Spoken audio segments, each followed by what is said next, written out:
pinaparescue nila itong mga aso. So, ayan po. Yung si ate.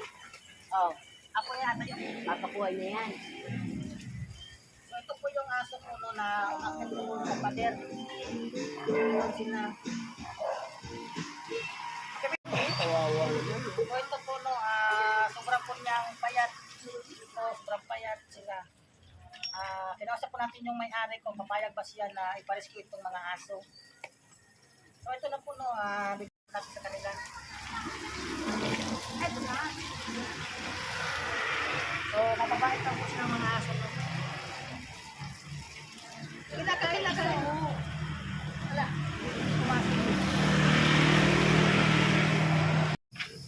So, ito na nga po yung po no, kung paano sila po makaakyat dito sa taas ng pader.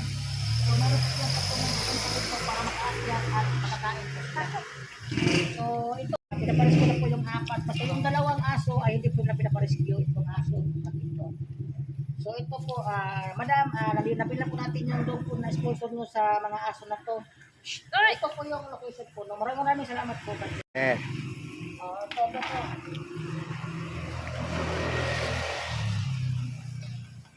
Kain na.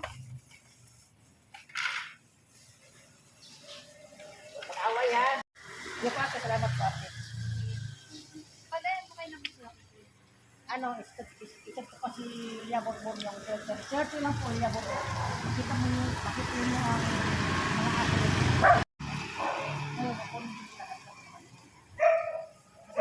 Sa akin po. Sabi ko, gawin ko yung nangyari ng aso.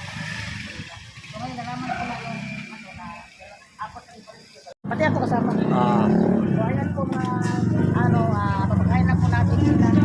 Ayan, kakata na.